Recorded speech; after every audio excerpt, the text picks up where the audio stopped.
Hi, everybody, and welcome back to the stream. We are on week 3 of the Creator Accelerator program, so I hope you guys are just as excited as I am. And just to catch you guys up, if you guys are not familiar with the Creator Accelerator program and what it is about, well, the Creator Accelerator program is a creator competition hosted by our lovely hosts, Streamladder and Blurb. So it is really, really exciting where we're bringing in a ton of lovely creators such as yourself, and everybody is competing to go and see who can grow the most in a 6-week window. Yes, we already are on week 3, which is honestly wild because it really feels like we just got started. But we're almost already halfway through, which I'm kind of sad about. I kind of wish it lasted longer. But again, this is a program trying to go and motivate and push you creators to try to grow the most as much as possible because there's always a lot of, information that isn't quite revealed for how to grow that we're trying to pull the barriers down for. So this is very, very exciting. And to kick it off every single week, we have some lovely speakers coming on to go and teach us more optimization and how to be a better creator. And with that, we have today's speaker, which I am very excited to introduce to you guys. We have Jeffrey at YouTube, and Jeffrey is such a cool individual. Oh my gosh, Jeffrey, so nice to meet you, and thank you so much for coming on. Thank you so much for inviting me. I love doing stuff like this, and I'm excited to have a great conversation with you today. Awesome. So if you guys did not know, Jeffrey is the senior strategic partnership manager or partner manager, sorry, at YouTube. So very lovely to have you on so that we can all pick your brain and learn from everything that you have to offer. So first off, you have a very impressive history from working at WME as a talent agent and then transitioning into YouTube. So please give us a little background into your career and how you got to where you are today. Totally. So I'll first start by just further explaining what I do. And even before I do that, um, I'm going to try to engage with both chats to the best of my ability. But it's funny when I do these sorts of opportunities, it just gives me such more admiration and respect for what y'all do as creators, because your ability to like multitask, potentially play a game, create compelling content, and manage a chat is so hard. So thank you for what you do. And I'm going to try my best to engage with chat.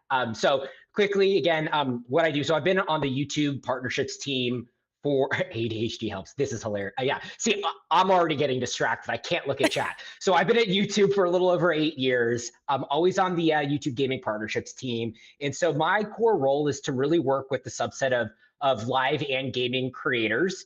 And my job is to really understand what success looks like for my creators that I support and help them find success on the platform. So really every day is very different. We're solving a bunch of different problems. I'm sitting right in the middle of content strategy and channel hygiene and product go to market and roadmap development. But it's a great job. I get to help creators find success on the platform, which makes me super happy every single day. And so that's kind of the baseline for you to know kind of where I come from and what I do.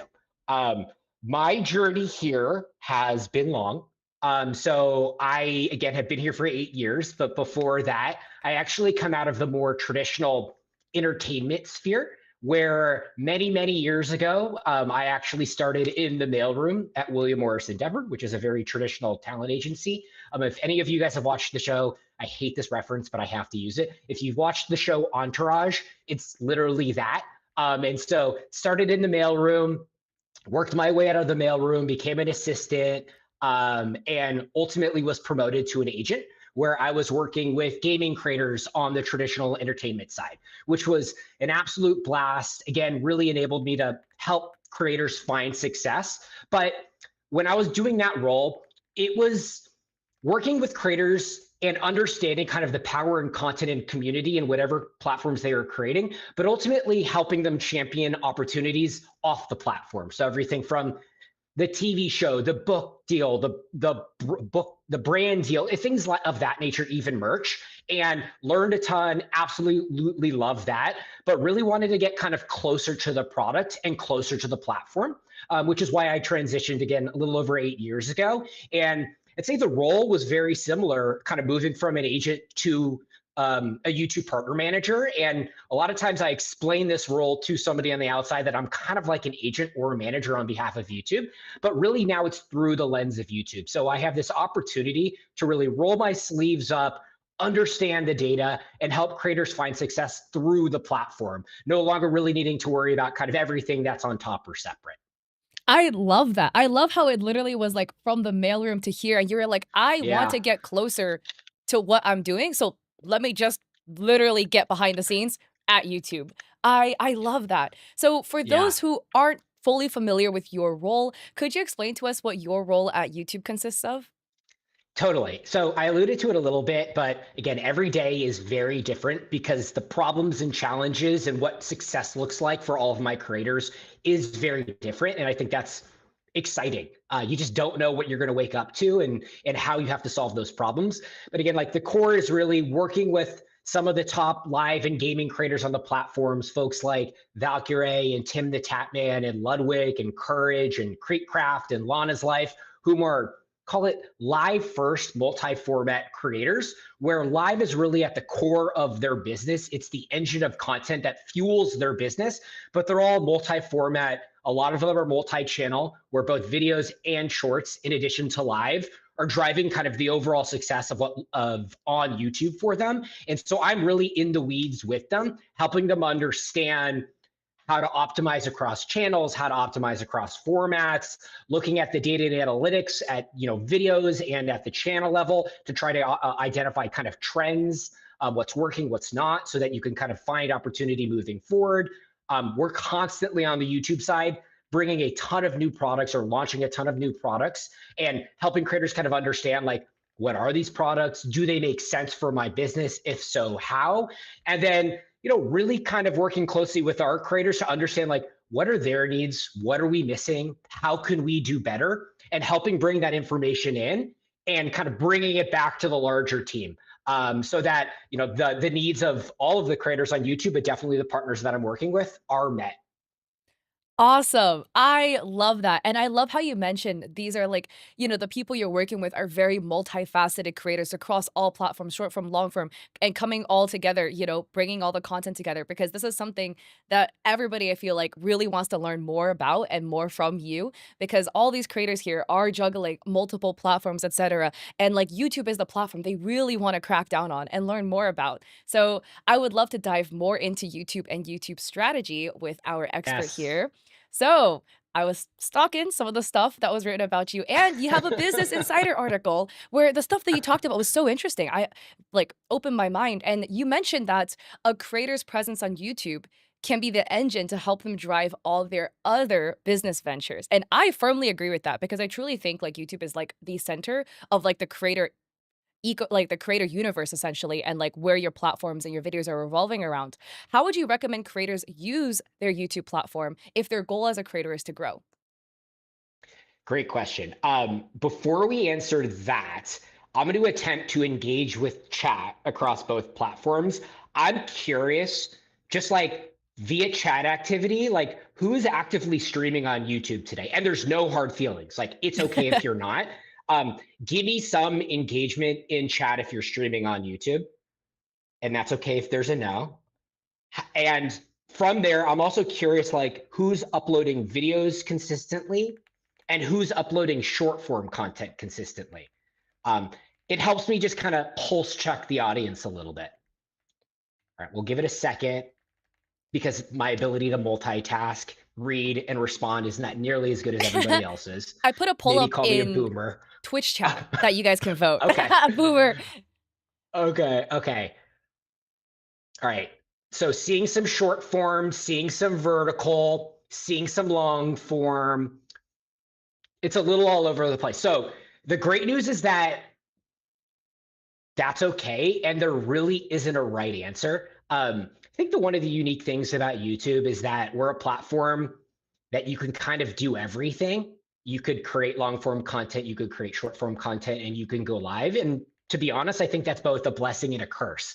It's great to have your entire community all in one place, but then it's also can be very challenging to think about like how do I manage it all? How do I think about all three formats? What's the right upload cadence? Like, how do I just make YouTube work? Frankly, it's hard enough to do that with like one specific format. And when you start folding in two and three, like I'm empathetic and I work closely with my creators every single day to help them find that success. And so I think like first and foremost, as we think about like live as the engine for everything else, it's just like acknowledging that it's hard and that's okay.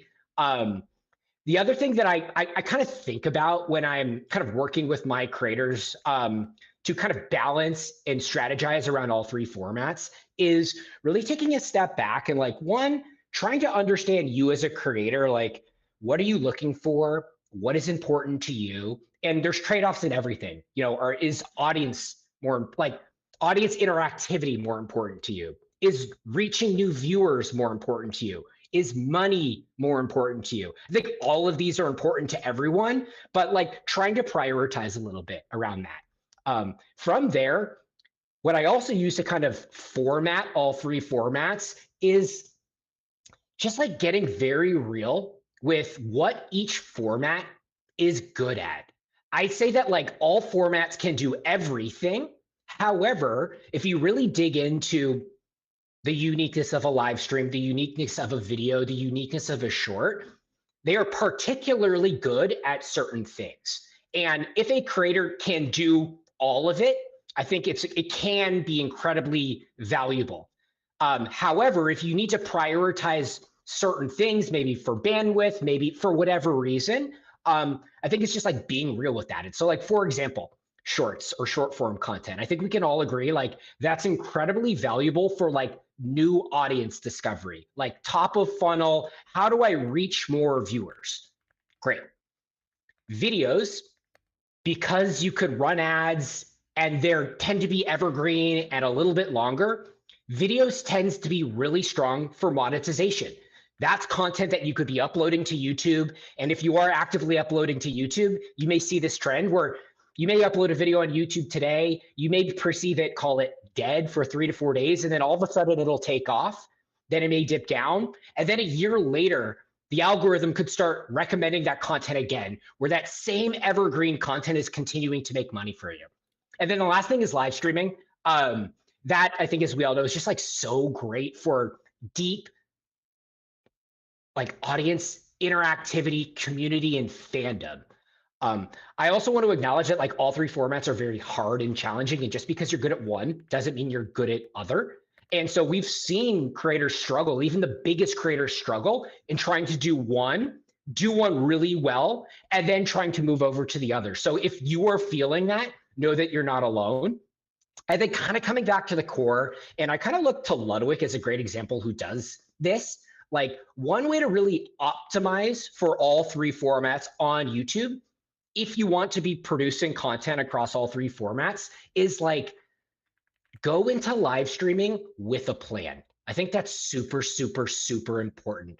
Take the extra, whatever time you think it requires, but take that time to go into a live stream with a plan, and a plan specifically around how do I keep this live stream fun, engaging, entertaining for my audience, but also how can I also repurpose that content for short form and video content?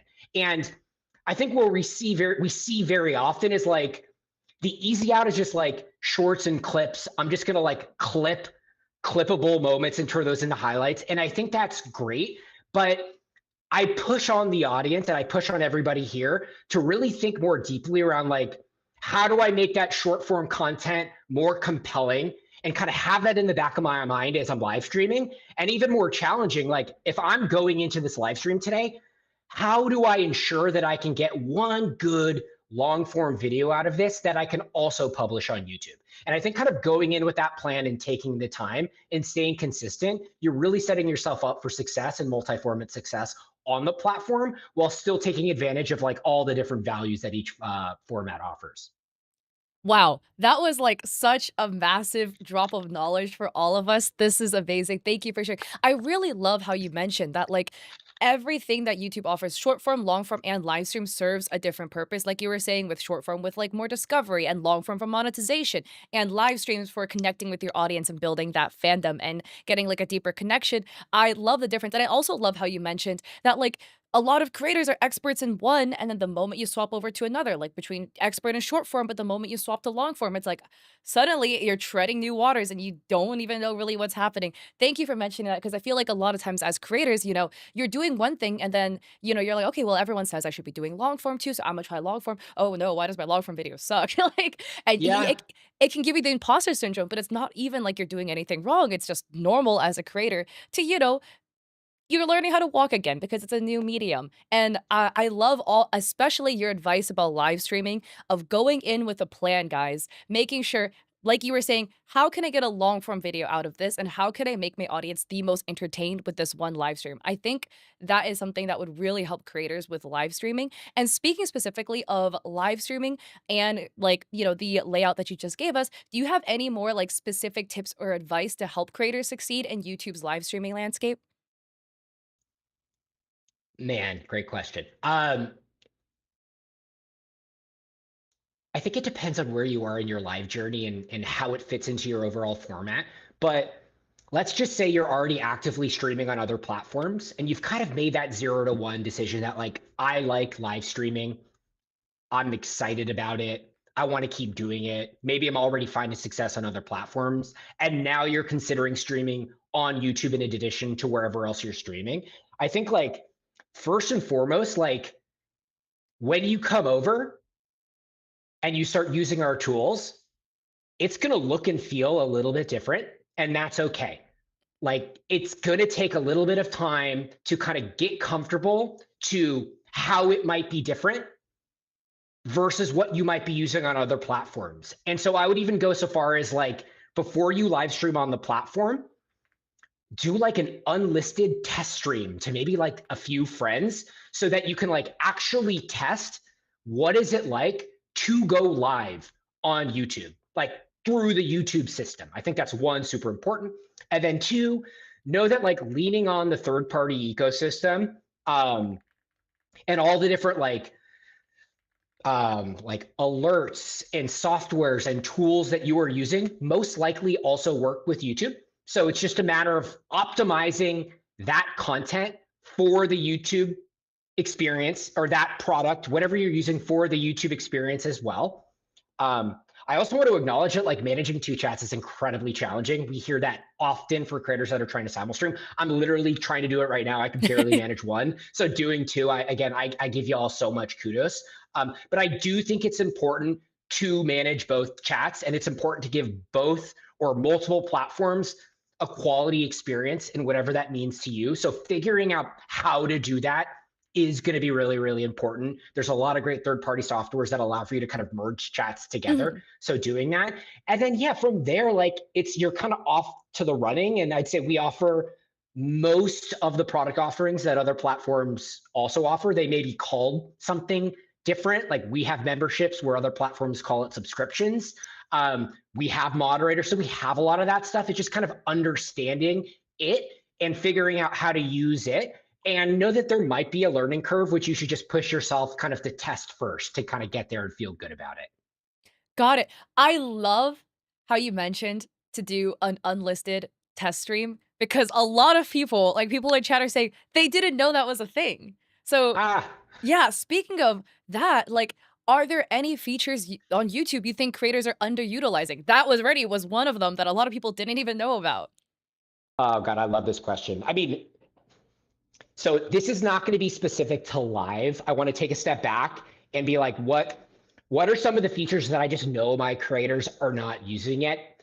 And that's not their fault. Like, again, we offer so much to our creators and our viewers, and are constantly updating and trying our best to constantly launch new, where it can be very overwhelming for creators to really understand, like, what is it and does it make sense for me. So getting right into it, I'd say, like, a few features that I'm really excited about. Has anybody, and you could put it in chat, used either Ask Studio and or the Inspire tab?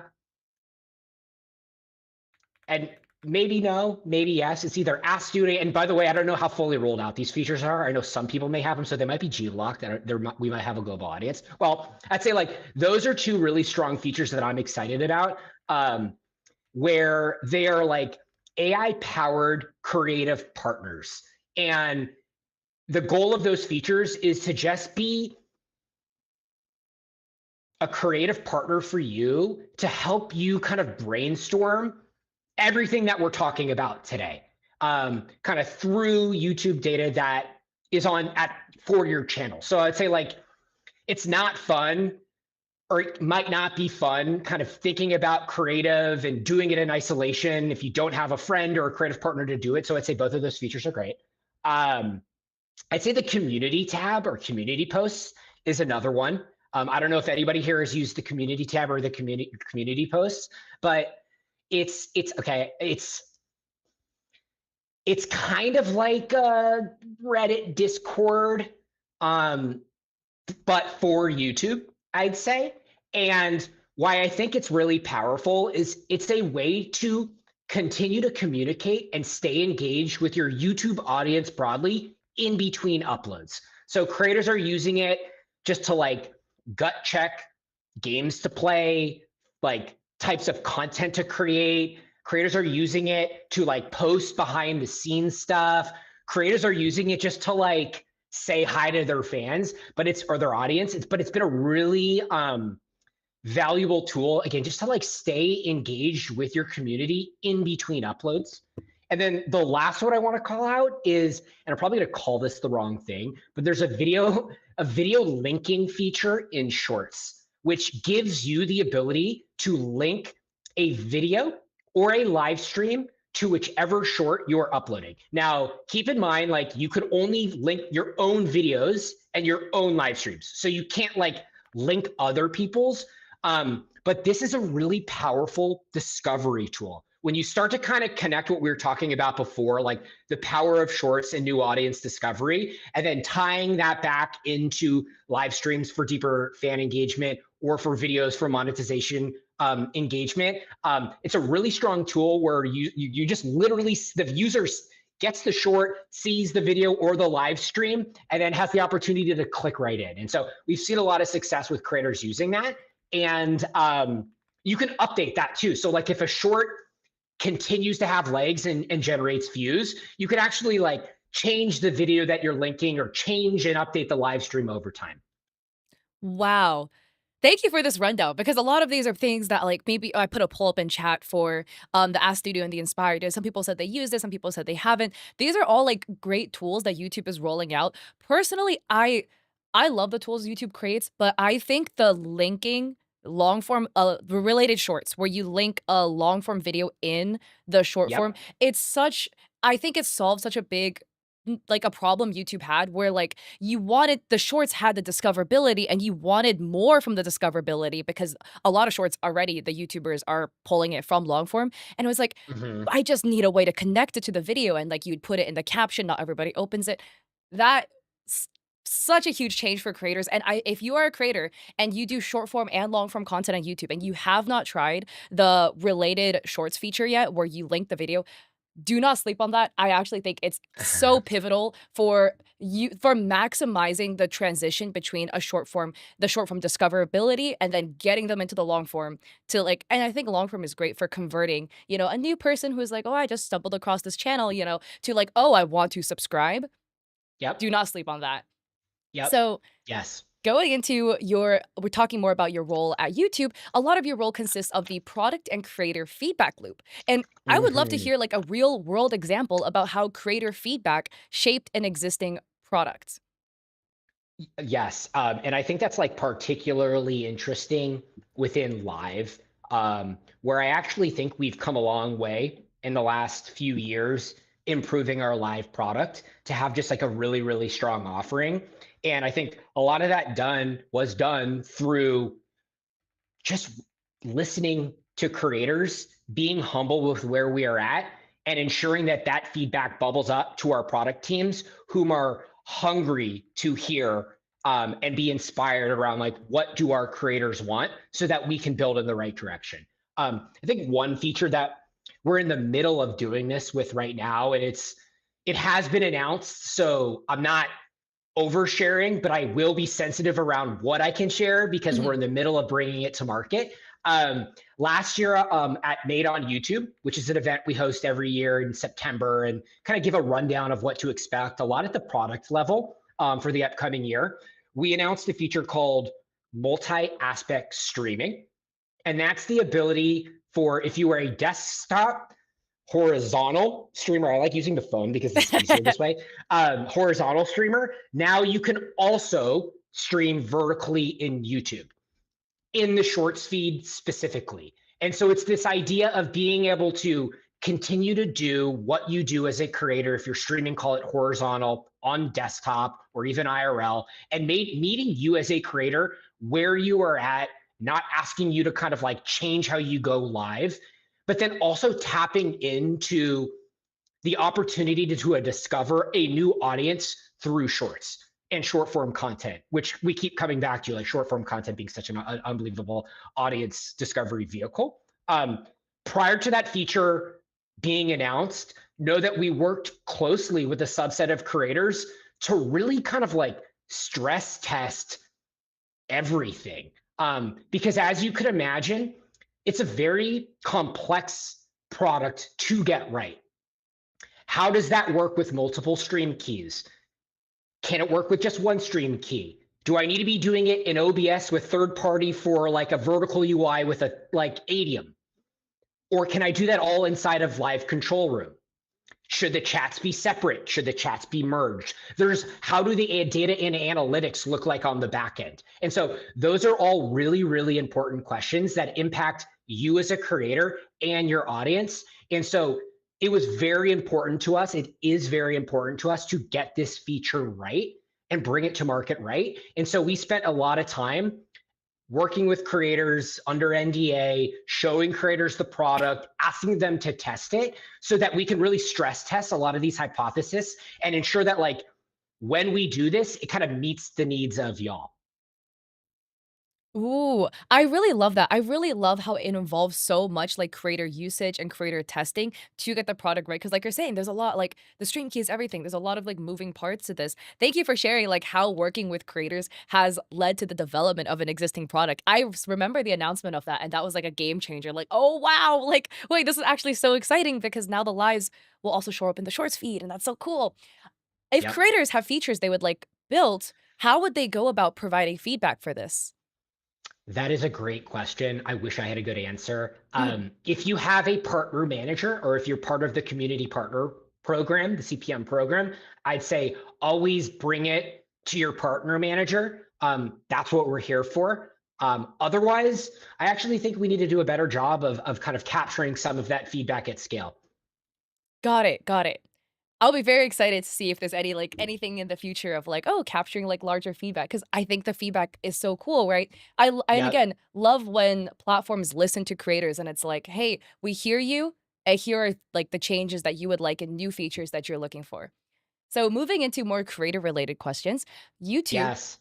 looks to partner with creators and programs. And if a creator wants to get started with this, how should they go about it? I'd say there's a lot of different like Yeah, it's a bit vague of a it, question. it depends on what the program Mhm. is, but what I'd say broadly is like, as a creator, don't get stuck on that. Like, as a Mm. creator, focus on what content means to you, focus on understanding YouTube, and put in the time and consistency to find success in whatever that means to you. Our interests are aligned with creators' interests. I think that's one of the Mhm. beautiful things about YouTube, right? Like, look at how we kind of split up the revenue on things like we only succeed when creators succeed, and so it really is in our best interest to ensure that you as creators are succeeding. And so I kind of really put it back onto the creator ecosystem to like find that success, understand YouTube, know that it does not come overnight. It requires real consistency and time. And over time, as you kind of reach certain thresholds, you definitely catch kind of the eyes of YouTube, if we want to say that. But yeah, I wouldn't focus on it. It's just find success on the platform and understand what success looks like for you. Got it. Thank you for that clarification as well, because, like, it is a long journey. It's a long grind for any platform, especially like YouTube, I feel like, because, you do have to put in a lot of long form videos, but I think the reward is completely worth it. In my personal opinion, YouTube is the most consistent for monetization as a creator, and that if you're trying to make money, like, you can rely on the YouTube earnings being a lot more consistent than any other platform, which as a creator, it's very nice to have that security. And going Yeah. into that as well, and we're talking a little bit about monetization here, but are there any features for monetization on YouTube that you think creators are underutilizing? Yes, but can I go back to that last discussion we Oh, were just yes, of having? Because I course. actually think that's really important and Uh-huh. just really important. Being a full-time YouTube creator is really hard. And getting to a full-time YouTube creator is really hard. Being full-time in another role and also trying to do YouTube is also very, very, very hard. And so when I'm working with creators who are full-time career that's not YouTube and trying to do YouTube on the side, like it is very hard to do. My advice on that a lot of the time is like, again, staying consistent and focusing on quality over quantity and setting yourself up to do something that's sustainable long term. So if it's not realistic, yeah, it would be nice to upload 5 days a week, upload a video 5 days a week, a short 5 days a week, go live 5 days a week, have a family and have a full-time job and a life. Like that would be nice, of course. But it's like that is not realistic and it's very tough to do. So what I say to creators is like figure out on the YouTube side, like how you can be consistent outputting the content that you're the most excited about, that is the highest quality to you and what you think your audience is going to be, and stick to that. I think it's better to upload once a month, stay consistent, and make sure that that upload is every Monday and your audience expects that. So you're building audience behavior habits versus trying to upload 5 days a week. And after the third week, you're fully flaming out. And then you're kicking yourself to be like, I can't do this anymore. And so that balance of consistency and setting yourself up for success is really important. Also, like the time is important too. If you've been doing YouTube longer for a year or even 2 years, you start to pick up on like seasonality and trends that are really, really important. And so if you have a monetizing channel on YouTube and it's the first time you've hit January, let's just say, how brands spend on the platform change throughout the year. And so you might be shocked at like some of the monetization that you're seeing, but know that that's normal and that is what is expected generally that time of year. Or if you're a gaming creator, summer, that is an incredible time of year to be creating content. Summer, you're booming, your audience is maybe more available to watch your content. And then all of a sudden you hit like September, October, and the audience isn't there anymore. And you start to freak out. Like, try to not do that and take a step back and just understand kind of the seasonality of some larger macro trends, which is very tough to do unless you've been doing this for a while, which kind of comes back to my point of like, okay, if this is something that you truly like and you want to do it for a long time, make sure you're setting yourself up to be able to do that. Wow, that was a lot of information, great information for creators. I really love how you mentioned, like, that be consistent, and consistency is the most important. It's better, it's like the tortoise and the hare, right? It's better to go slow and steady and be consistent throughout the year than, like you were saying, 3 weeks of just 5 videos, bam, bam, bam, bam, bam, 5 streams, da, da, Yeah. da, and then just you're cooked because you're too tired. You're crashing out. Yeah, you're done. Yeah, Exactly, yeah. it's too much, and I love how you also mentioned, like, the times, the trends of posting that might give you, like, more monetization or, like, more engagement, like you were saying, if you do, like, more beauty, fashion, stuff like that, December, the sales, like, November, Black Friday, Exactly. and gaming, the Exactly. summer, like, everybody in school, at home, watching gaming content, and the moment school starts again, everybody's back in school. Yes. Yes, and that's normal, and that's okay. And again, you wouldn't know that unless you've gone through it a few times. Yeah, but that's so important to mention because a lot of creators, they would look at their analytics and like, September and be like, dude, why is it so low? It was doing so well in the summer. It's because that's part of the trend of your audience throughout the year. And so that's, I Yep. think, super important to mention. So thank you Yep. for that. Do you have any Great. points about like monetization or Yeah, I mean, I think our memberships product actually is super robust and mhm, allows for a ton of customization for you to deliver like a very unique value prop to your audience. So the ability to like set your own prices, set as many tiers as you want, and then like set very specific perks that provide your audience value, I think is really special and unique. And creators have done a really great job being super strategic and like understanding that and understanding their audience to really optimize like what is the right offering for my audience. I'd say that's the pro level, just like how multi-format is the pro level for a creator just getting started. It's very overwhelming to get to the pro level. So if you are just getting started on YouTube with memberships, also know that like you don't need to do all that on day one. That is something that you should grow to and get to pro level at. And so when I'm getting creators thinking about starting a memberships offering, I always tell them like start with one tier and start with less, and like less in terms of price and where you think your audience is willing to spend, because then you're getting your foot in the door, then you're testing it, you're learning and listening to your audience in terms of what they want, how are they engaging. You can use the community tab to engage from that, and you can always either increase that pricing tier and or launch another tier that is higher or more expensive with a different offering. That is always better than like starting with a bunch of everything that really hasn't been tested and then having to back channel, or maybe starting with something that is too expensive and then making it cheaper. So I would take that. So yeah, definitely memberships. Like it's a really robust offering. In studio, we give you a ton of kind of like best practices and tips and tricks. Less is more to start, grow to that pro tier. And then y'all may hate me for this, but I'm going to say like this is spicy. Um, Live ads, live mid rolls on YouTube. Um, I know. Spice like live and ads is like a no, don't touch it in live. Um, but hear me out.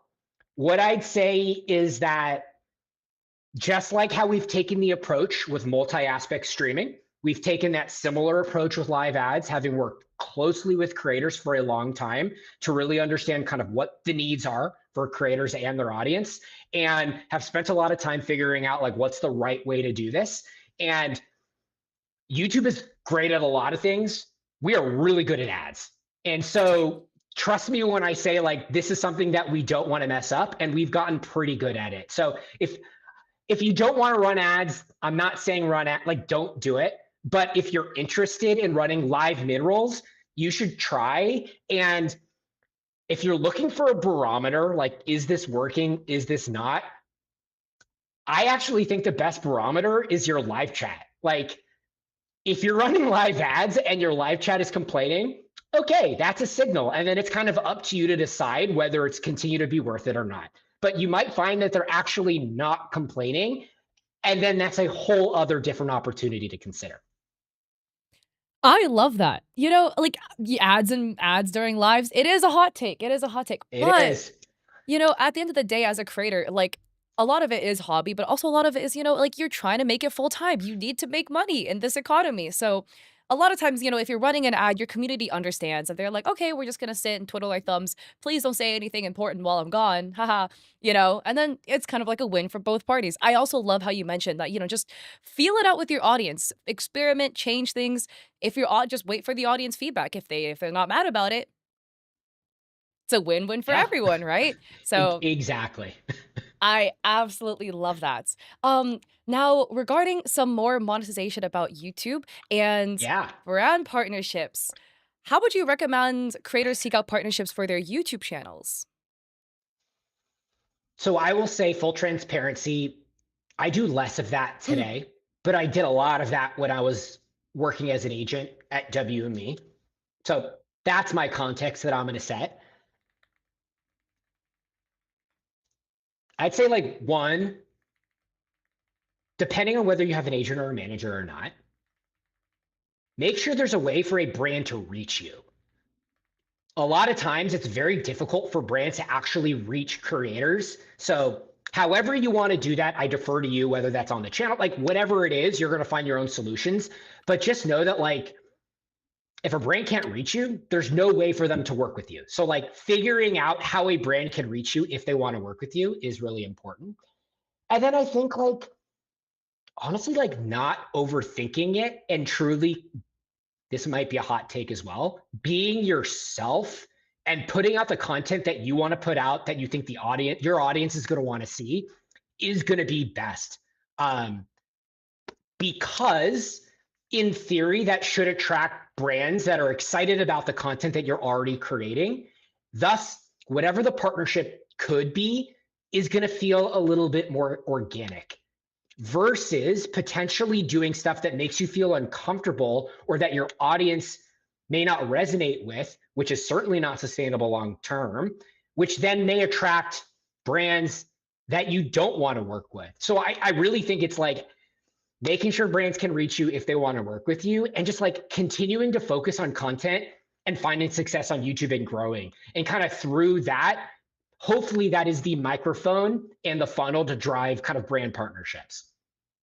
Awesome. I love that. I think it's really important too, like you're saying, make sure they can contact you. If they can't contact you, wow, what are they supposed to be doing? Yep. Yep. And then regarding like video strategy for brands, do you think there's like a recommended location in the video to place the ad for the least loss of retention? I don't. I don't. I'm going to be straight up with you. Like, I don't know. I don't know. However, what I would say is that within YouTube analytics, we offer a lot of data around how average view duration and how retention can change across each of your videos. And so I would say, like, you know your videos and your audience best. And so obviously it's a discussion that you need to have with brands, but like understanding, even just understanding that, like average view duration and completion percentages, and some of those kind of like tier two or a little more complicated analytics within YouTube Studio are like a really great starting point to have those discussions. Awesome. Take notes, guys. Take notes. Look at your analytics. The Yes, analytics yes. are king. And then to wrap this speaking section up, before we open up the floor to some Q&A, so don't forget, guys, we'll have a Q&A section with Jeffrey, so keep those questions at the top of your head. We'll be opening the floor. If you had to impart one piece of advice to creators looking to gain success in their YouTube career, what would that piece of advice be? It's kind of what I keep saying, and I'm going to keep saying it because I think it's real. Like, if this is something that you want to do and you want to do it for a long time, set yourself up to be able to do that from an output perspective so that you don't burn out and so that you are set up to stay consistent. So I think it's that. It's just like really boiling down to like, what do I want from this? How do I unlock that? And how do I do that consistently so that I don't burn out? Which is it's easier said than done. I am so empathetic to creators that for to you all that are doing this every single day. I couldn't do it. That's why I work at YouTube and like hide behind the camera. But yeah, it's really staying consistent and like being real with like what is achievable that is sustainable long term. I love that. At the end of the day, the long term is the most important and setting yourself up for success so you can do this for a long time. I love that, and thank you for all of the tips you have to offer.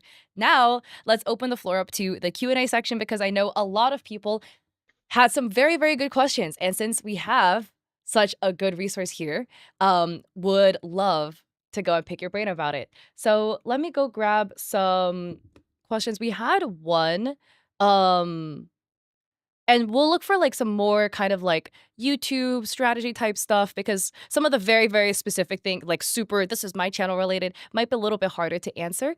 Um, ooh, this is asked by Captain Slicerax. What features would you most recommend for multi-streamers looking to increase their YouTube streams interactivity? Wow, that was a mouthful. I don't like, I'm going to be honest, there are a ton of great options out there, and I am not the expert, especially because it's a little bit off YouTube. So I would say treat like go watch streamers on YouTube where you like that experience. And odds are, by looking at their video description or even jumping in chat, you can ask creators what they are using. So I actually don't think I'm the expert here. I think you all are the expert here. And it's more about like asking each other what works, how, and why. I love that. At the end of the day, like, somebody else, another creator might have figured something out that you maybe didn't figure out, but like you guys can learn from each other. And I love how Yep. again, like reference other creators that you like and you respect that whose content you enjoy because maybe they know something you don't know. So Rula, oh, I'm so sorry, Rulax, I'm struggling with your name says, so YouTube is about quality over quantity even for YouTube shorts. Do you think that's true? That's a spicy question. Um, I don't know. I don't know. I think you need, I think that it's okay to take a lot of shots on goal with shorts. Mhm. And I think it's a little bit of trade off on time, is kind of how I think about it. Because if you are like, this is a very big generalization. So it's not applicable to everyone and there are edge cases. But like, in theory, a long form video might take you a little bit longer to create than a short form video. And so I think it's just like taking more shots on goal with shorts, but they can still be of quality because they're going to take less time for you to create in theory. So I think it's a little bit of both, but I still think at the end of the day, like quality is super important. Like I don't want to get into the algorithm conversations, but I imagine it's top of mind for many of you. And so what I'd say high level about it is that like what we're trying to do is identify what is great content and help that content find a new audience for you. And so kind of think about it that way a little bit. And so put that best content out, provide all the right metadata and signals to us, which I think is actually very important, especially on the video side, titles, thumbnails, video description, so that we really understand kind of what is this content, which then helps YouTube and helps you find a new audience with that. I think that's also very important too, like making sure you have like the metadata in your video. So over and over, YouTube's like, this is Valorant's creator. This is this so and so. So they know who to push your content out to. I think that is really helpful here. And then let's see, we had I just actually lost the question. Oh, yes. So in YouTube, a Court Low asks, burnout aside, is giving a long form video time to get out there before posting better, or should they just kind of go one to one to one if there is the bandwidth to do that for long form? Sorry, will you say that? I think I understood the question, but I missed the beginning part. Do you mind saying Oh, it one more yes. time? Would you recommend letting a long form video kind of marinate on YouTube? Or if let's say burnout aside, this creator has bandwidth to pump out a lot of consistent long form videos, should they be aiming to do that instead?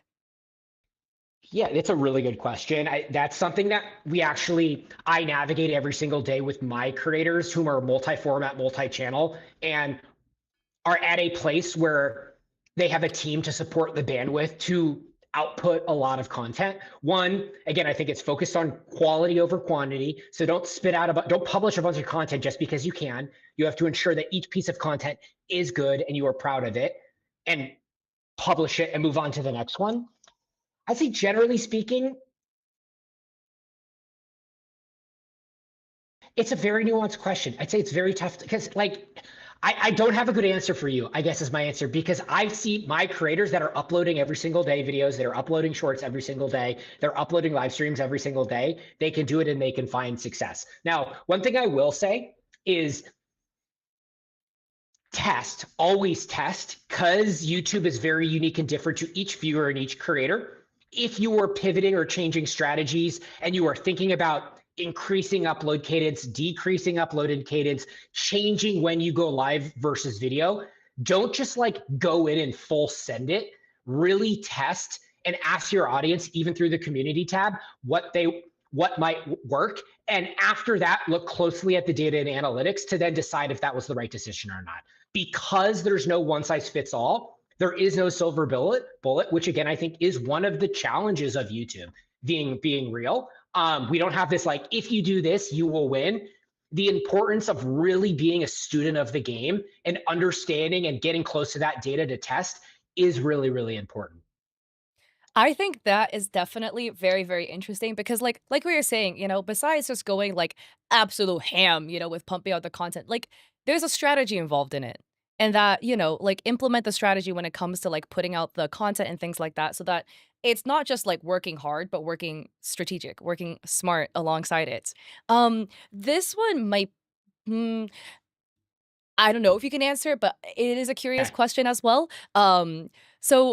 Is there any plans for more user-friendly streaming content in YouTube coming out? And again, if this is like, NDA related stuff that can't be said, User-friendly streaming content.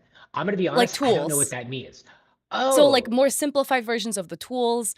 so that's really good feedback. Mhm. I think it's very specific to each feature, but I do agree that we hear often that we've come a long way with Live Control Room, but we're constantly improving that to make it better. Where I actually do think we've come a long way, and unclear whether this is applicable to this audience or not, is going live from this. This has now become very easy to go live with. So I'm Mm. very curious when it makes sense to go live from this. And oftentimes there's a very different use case for this versus this from your desktop, whether that same constraint around ease of going live is still the same. Because I actually think we've come a long way in making going mobile live better. I actually think, wow, that's really cool. I did not know that YouTube Mobile Live is like something that is like really built out now. And creators, go check it out because I love that a lot of people are consuming content on their phones now, so it makes sense that, like, to create the content, that would be an avenue as well. Um, and then there was one more question I wanted to grab. Let's see here.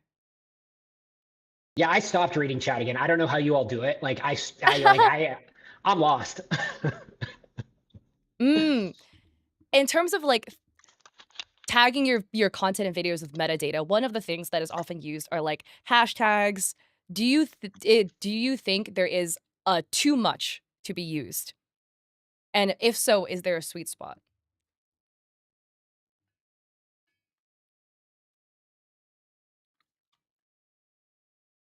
I think thumbnail, title, video description, those are the surface areas that you're going to want to just consider as you're thinking about how to ensure that YouTube has the best understanding of what you're putting out, while also balancing that it needs to be good for the viewer and the audience. So specifically titles and thumbnails, like it's that balance. Like you don't want to like go crazy on the thumb or the title just to give us so much information where that if I'm a user getting recommended that, I have no clue or it's not clickable. So there's a little bit of a balance and a trade-off there. And I think the video description is a great area where you could send some information. But again, I think it's like you don't like it's a trade-off on time. Like, like you don't want to like it comes back to like sustainability. You don't want to spend so much time there where now you're losing time elsewhere. So I wouldn't go crazy, but I definitely would just focus on those to start. If you had to prioritize those surface areas is like titles, thumbnails, and video description. Awesome. Thank you so much for all of your advice, Jeffrey. I truly appreciate it. And I'm sure everybody in both YouTube and Twitch have learned so much from having you here. So thank you so much. And guys, can we get some W's in chat for Jeffrey for taking time out of their day to come on and give this talk for us? So thank you, Jeffrey, for being here. And before we wrap up, there's a little bit of extra information that I wanted to go and yap to you guys real quick about the Creator Accelerator program, which is really exciting. And again, that is what this was for. We're doing weekly workshops with amazing speakers, which again, today we had Jeffrey coming on to go and teach us and educate us on how to grow as a creator. And a couple extra news for the Creator Accelerator program if you are participating. The top 500 has been revealed. So if you would like to see how you stacked up, you can go check out the leaderboard to see your progress in the competition. And don't fret if you did get eliminated, you can still participate in the other aspects of the program. You can still have access to your Streamladder tools, Streamladder Gold Plus. You did not lose that. Also, these workshops that are happening, they're happening live on our channels, right? And you will still have access to all of that. The VODs will be cut and put up on the Blurb YouTube channel. You still will have access to that. So no matter what, there's a little friendly competition, but there's still so much learning to happen, and all of that will still be available to you guys. Also, based on feedback, points are being slightly recalculated with a new system. Not too much is being changed, but it is to prioritize some feedback that was provided. Points are not going to be reset to 0, but there's going to be a little bit of a soft reset due to some differences in the scoring systems. There will be a full anonymous point system, a full anonymous report system that will be implemented early next week. So feel free right now, if you have any concerns, share privately with Shane, the community manager. And by the way, really exciting, we're going to be having community rewards to reward you guys for participating in the community and encouraging others as well. So keep that in mind. More information about this will be provided, but there will be prizes and rewards to acknowledge those who were a big help in motivating the community. So that will still be available to you guys. But at the end of the day, even if there was an elimination that happened, right, like there is still so much to be gained. And you could still just keep posting, keep participating as if you're in the program, posting for the rest of the weeks.